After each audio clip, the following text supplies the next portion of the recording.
Oke, assalamualaikum warahmatullahi wabarakatuh. Balik lagi di channel Rudy Hardiana.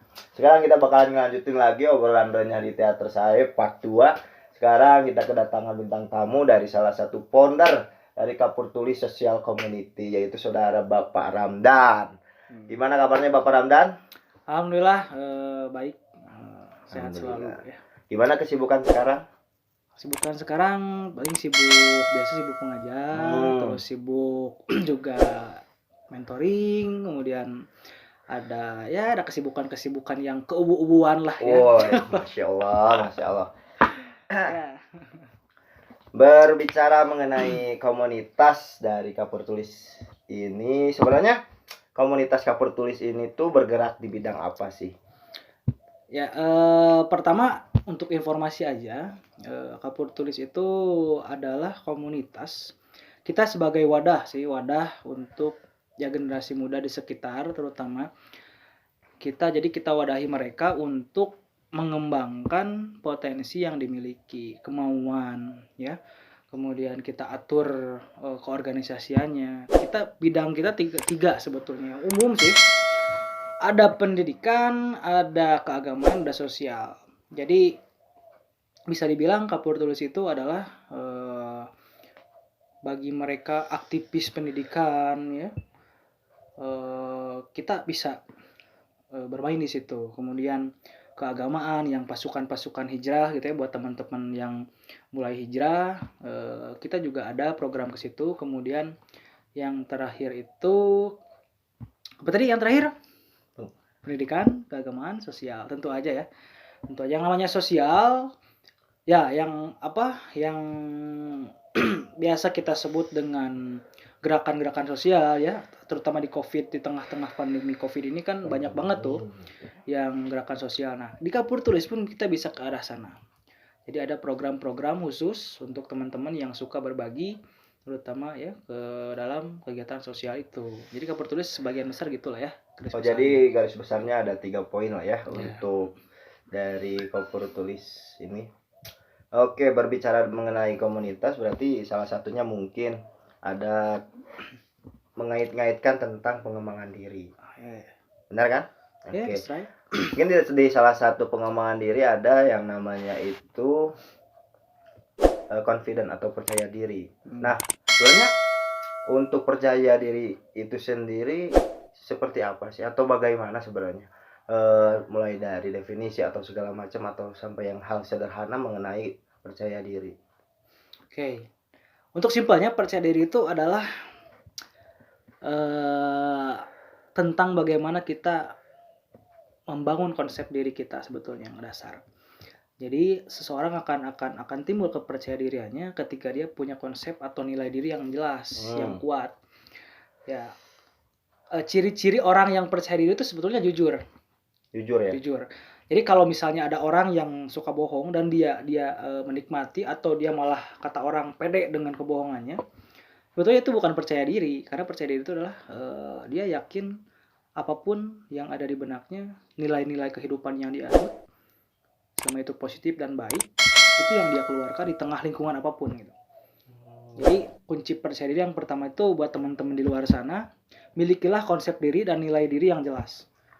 Oke. Jadi biasanya kalau misalnya orang-orang yang berkelas itu, dia punya filsafat hidup atau prinsip lah, gampang ya, prinsip hidup. Nah, di setiap lingkungan, di setiap keadaan, di setiap situasi, milikilah satu prinsip di masing-masing tadi yang saya sebutkan tadi gitu.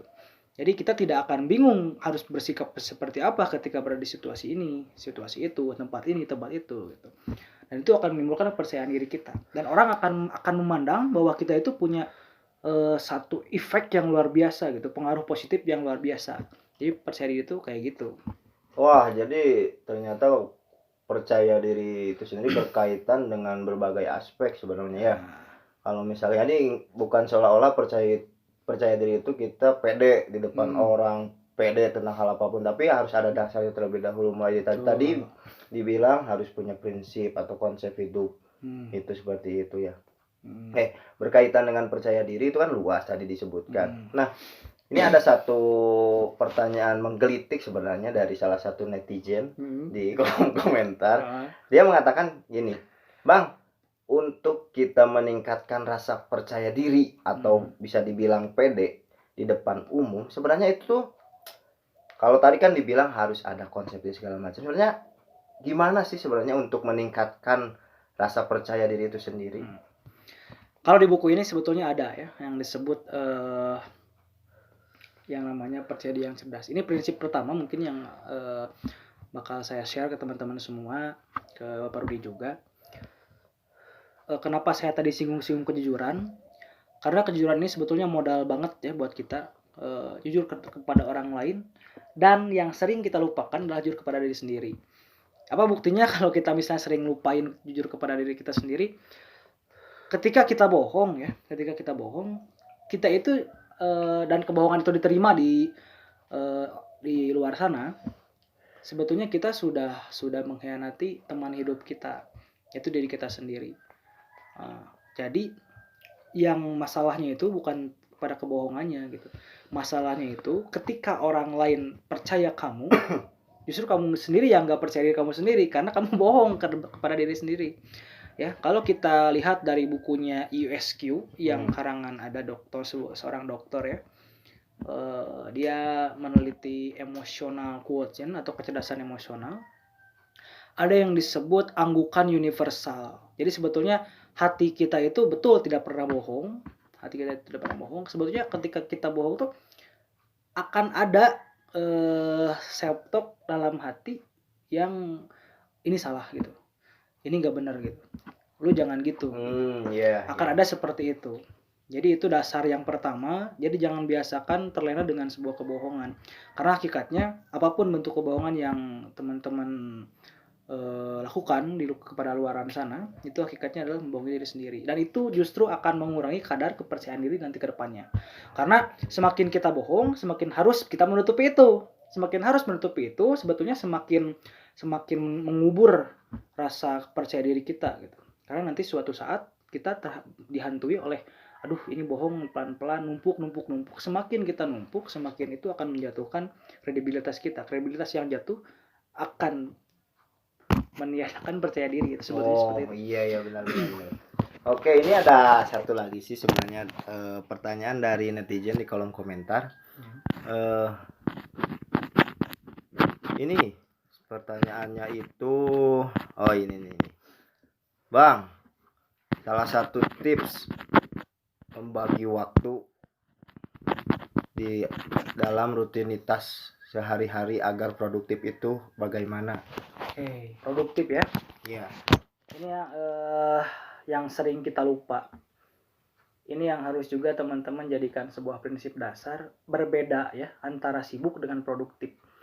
Kalau pertanyaan produktif ini luar biasa sekali, karena justru orang itu kadang-kadang menganggap semakin gue sibuk itu berarti gue produktif, padahal enggak.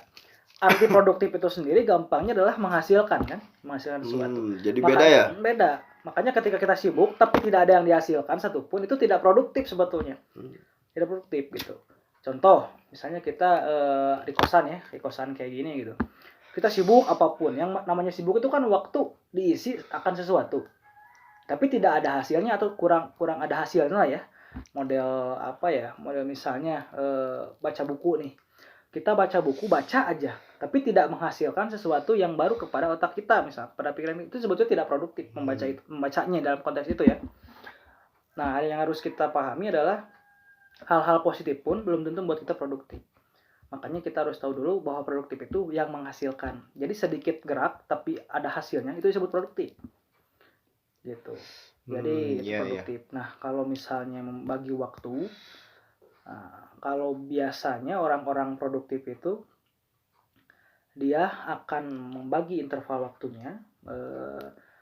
Pagi itu ada misalnya ini formatnya beda-beda sih ya, tapi biasanya orang-orang produktif itu orang-orang yang planner gitu. Yang planning, yang merencanakan. Jadi dia tuh tahu apa aja list yang harus dia lakukan, ya. Kemudian dia tuh akan ada satu kolom tentang kriteria keberhasilannya. Jadi apa yang dihasilkan, kriteria keberhasilannya dia ada di situ. Dan dia akan evaluasi dirinya sendiri minimal seminggu sekali atau bahkan ada yang setiap hari gitu. Setiap malam sebelum tidur. Itu sebetulnya yang bisa ya treatment juga buat kita supaya lebih produktif gitu. Yang penting ada hasilnya aja. Dan positif, itu produktif namanya. Berarti kalau berbicara mengenai membagi waktu sebenarnya kita juga bisa sebenarnya mulai dari hal-hal sederhana berarti ya. Misalkan kita besok nih, misalkan 1 minggu ke depan kita mau ngapain, kita daftar listnya apa aja. Misalkan hari ini, hari Senin misalkan kita membaca buku, berapa bab segala macam, kemudian per jam segala macamnya kita list, kemudian pas di pelaksanaannya kita lihat kita kerjakan segala macam, terus nanti besoknya atau apanya itu nanti kita lihat nih evaluasi nih, benar nggak sih ini dikerjakan atau segala macam seperti itu. Nah tapi itu juga harus ada hasilnya. Kalau misalkan yang tadi dikatakan emang banyak hal-hal positif, tapi kalau misalkan nggak ada yang kita dapat, tetap aja itu bisa dibilang nggak produktif. Kurang produktif. Jadi pegang prinsip ini aja ya, simpelnya kayak gitu. Simpelnya kayak gini nih. Tulis apa yang akan dikerjakan, kerjakan apa yang ditulis, tulis apa yang telah dikerjakan. Itu doang sebetulnya prinsipnya gitu. Jadi kita tahu apa yang kita akan kerjakan. Dengan itu kita tidak akan ada waktu untuk gabut dan sebagainya gitu. Karena ngejar target nih buat diri sendiri. Karena perjuangan terbaik, peperangan terbaik adalah peperangan menangkan diri sendiri gitu. Ya, jadi nggak usah deh ngebandingin dulu sama orang lain yang lebih jauh dari kita. Dengan hari kemarin kita aja gitu bandinginnya gitu. Ya caranya gitu. Ditulis dulu apa yang akan kita kerjakan. Kerjakan apa yang kita tulis ya pada waktunya. Kalau misalnya teman-teman di situ masukin waktunya. Kemudian tulis juga apa yang telah dikerjakan. Itu sebetulnya latihan buat kita lebih produktif lagi gitu. Nanti ketahuan, oh gue ternyata gini doang nih gitu. Oh iya. Harusnya gini-gini, akan ada motivasi tersendiri karena tadi anggukan universal itu atau self talk positif nanti ketika akan dilatih dia akan muncul gitu. Itu triknya sebetulnya. Wah, luar biasa sekali ya, luar biasa sekali, mantap. Oke, untuk sesi sekarang mungkin sudah. Jangan lupa like and comment dan subscribe di bawah. Terima kasih. Assalamualaikum warahmatullahi wabarakatuh. Buku mah ya. Yalah tuh hiji-hiji lah.